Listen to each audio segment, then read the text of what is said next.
Well, we've just talked about the 4 P's of public relations and communication leadership. So the first P was about purpose.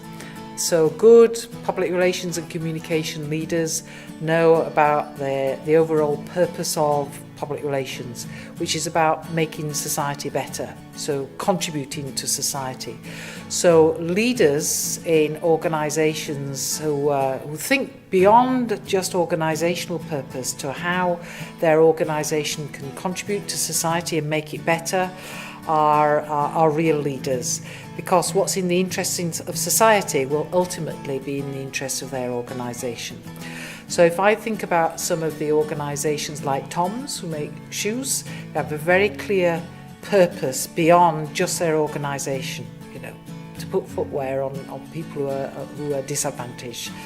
Real sense of connecting with the problems around the world and trying to solve them. So that's purpose. The second thing is about principles, and that's about having a clear sense of what the values are in your organisation and living to those values. So it's one thing to have them written above the door, but it's another thing to absolutely live them. And I know a number of public relations and communication leaders who hold their organisation to account against their values and will challenge the executive and the board about the decisions that they make sure that they're in line with the values of the organisation. And one example I can think of is the communication director of Illy Cafe. She's very challenging to her board. Nothing leaves the boardroom until it's been put through the lens of communication. What does this say about the company? Are we upholding our values? So really great director of communications. So the third thing I talked about was people. Organisations achieve their objectives through people, not through money. So really valuing your people and saying that they are your brand, they are your brand narrative, they're crucially important, and stakeholders around the company, you achieve your objectives by aligning with them as well.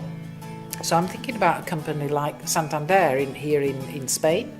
I get a lot of communication from Santander, and I also go into the branch quite often. And the people are the brand for Santander for me. And I know that the Director of Communication in Santander is really passionate about stakeholder engagement, internally in the company and externally. And then the last thing I talked about was process. This is about the way that we do communication now. It's not about one-way messaging, it's about dialogue, about conversations. It's about solving problems collaboratively, both with people inside the organisation and with stakeholders.